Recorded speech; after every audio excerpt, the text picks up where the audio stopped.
হাই secondary exam আহি আছে অসমীয়া আৰু অসমীয়াৰ বাবে বহুতে কৈ আছিলে যে অসমীয়াৰ বাবে কেনেকৈ আমি পেপাৰখন প্ৰেজেণ্ট কৰিব লাগে, কেনেকৈ এটা ভাল নম্বৰ লাভ কৰিব লাগে।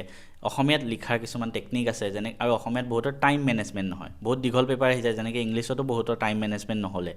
সেইবাবে মোক চবেই কৈ আছে অসমীয়াৰ এটা টাইম মেনেজমেণ্টৰ ভিডিঅ' দিবলৈ। সেইবাবে মই ভিডিঅ'টো প্ৰস্তুত কৰিবলৈ আগবাঢ়িছোঁ, অসমীয়াৰ টাইম মেনেজমেণ্টৰ ভিডিঅ'। পোনপ্ৰথমে কৈ থওঁ, চেনেলটো এবাৰ ছাবস্ক্ৰাইব কৰি দিয়া, অতি শীঘ্ৰে 1 লাখ ছাবস্ক্ৰাইবাৰ বনাই দিয়া। অসমীয়া পেপাৰখনত কেনেকুৱা ধৰণৰ প্ৰশ্ন আহে? যোৱা বছৰৰ পেপাৰখনৰ আৰ্হিত মই কৈ আছোঁ, পোনপ্ৰথমে 1 নম্বৰীয়া কিছুমান প্ৰশ্ন আহিব, ঠিক আছে। তাৰপিছত 2 নম্বৰীয়া, তাৰপিছত 4 নম্বৰীয়া, তাৰপিছত আকৌ 1 নম্বৰীয়া কিছুমান প্ৰশ্ন আহে। তাৰপিছত লাষ্টত গৈ ৰচনাখন আহে, ৰচনাখন 10 নম্বৰৰ আহে। তাৰপিছত তোমাৰ ব্যাকৰণৰ কিছুমান প্ৰশ্ন আহে, ঠিক আছে। তো অভাৰঅল মই লিখি লৈছোঁ গোটেইখিনি বস্তু। তো কেনেকৈ তোমালোকে কোনখিনি প্ৰশ্ন আগত কৰিব লাগিব, কোনখিনি পিছত, ভিডিঅ'টো শেষলৈকে চাবা।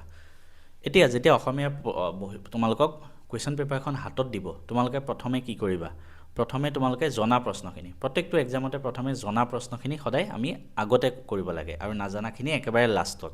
তো জনা প্ৰশ্নখিনিৰ পৰা আমি বাছি প্ৰথমে 1 নম্বৰীয়াখিনি কৰিম, ঠিক আছে। কোনোবাই ক'ব চিৰিয়েলি কৰিব লাগিবনে? নহয়, চিৰিয়েলি নকৰিলেও হ'ব, মাৰ্কছ কাটিব নোৱাৰে, মই আগতেও কৈছোঁ। তো 1 নম্বৰীয়া, প্ৰথম ধৰা 1 নম্বৰত 7টা 1 নম্বৰীয়া আহিছিলে যোৱাবাৰ, সেই 1 নম্বৰীয়াকেইটা ধুনীয়াকৈ লিখিলা। এটা এটা শব্দত উত্তৰ লিখি নথবা, গোটেই কমপ্লিট লাইন লিখি দিবা, তেতিয়াহে ফুল মাৰ্কছ পাবা, ঠিক আছে। তাৰপিছত আকৌ 2 নম্বৰত ধৰা বেলেগ বেলেগ কিবা প্ৰশ্ন আহিলে, 2 নম্বৰীয়া প্ৰশ্ন আহিলে, 3 নম্বৰীয়া আহিলে, সেইখিনি নকৰিবা। ধৰা পিছত আকৌ 1 নম্বৰীয়া কিছুমান প্ৰশ্ন আহিলে, সেই 1 নম্বৰীয়াখিনি লিখিবা। তাৰপিছত গৈ আছা লাষ্টত কিছুমান গ্ৰামাৰৰ প্ৰশ্ন আহে, 1 নম্বৰীয়া প্ৰশ্ন 6টা আহিছিলে যোৱাবাৰ, সেই 6টা লিখিলা। তো তেনেকৈ চিৰিয়েলি সেইকেইটা লিখি ল'লা। ইয়াৰ মাজতো যদি কিবা নাজানা আছে, গোল চিন দি থ'বা, একদম শেষত লিখিবা, ঠিক আছে। তো তেনেকৈ যোৱা বছৰ 20টা কুৱেশ্যন আহিছিলে 1 নম্বৰীয়া। তো গোটেই 1 নম্বৰীয়াখিনি আমি ষ্টাৰ্টিঙত লিখি আমি 20 মিনিটত খতম কৰিব চেষ্টা কৰিম। তাৰপিছত আমাৰ হাতত থাকিব 2 নম্বৰীয়া প্ৰশ্ন কিছুমান, 4 নম্বৰীয়া প্ৰশ্ন কিছুমান, 5 নম্বৰীয়া, তো তেনেকৈ থাকিব। তো সেইখিনি আমি নেক্সট 2 ঘণ্টাত শেষ কৰিম।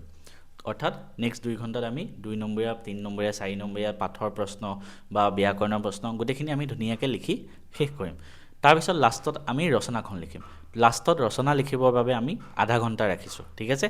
কাৰণ ৰচনাখন 10 নম্বৰৰ হয়, অলপ দীঘলীয়াও হ'ব আৰু আধা ঘণ্টা আমি ধুনীয়াকৈ লিখিম। ৰচনাখন লিখোঁতে মন কৰিবা তোমালোকে যেনেকৈ পঢ়ি গৈছা, যিকেইটা পইণ্ট ৱাইজ তোমালোকে পঢ়ি গৈছা, তেনেকৈ নিলিখি, যদি তোমালোকৰ ৰচনাখনত ধৰা বিজ্ঞানৰ অৱদান বুলি আহিছে, ব্ৰেকেটত পইণ্টকেইটা দি দিছে, ঠিক আছে, হেডলাইনকেইটা দি দিছে, তো সেই হেডলাইনকেইটাৰ ভিতৰতেই তুমি গৈ ৰচনাখন লিখিব লাগিব, নহ'লে মাৰ্কছ কাটি দিব। আৰু যদি হেডলাইন নিদিয়ে তেতিয়া তোমালোকৰে ভাল, তোমালোকৰ লাভ ভাল, যেনেকৈ পঢ়ি গৈছা তেনেকৈ লিখি থৈ আহিলে হ'ল।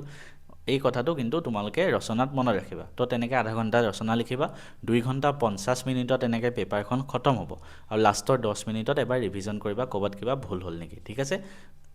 তো তেনেকৈ অভাৰঅল এটেম্প কৰি আহা, আৰু কেনেকুৱা হয় ক'বা। ইংলিছত মই বহুতখিনি কমন কুৱেশ্যন দিলোঁ, আহিলে। লেটছ হোপ যে অসমীয়াটো ৰচনাখন কমন দিছিলোঁ, আহক। তো যদি ভিডিঅ'টো ভাল লাগিল, চেনেলটো ছাবস্ক্ৰাইব কৰি গুচি যোৱা।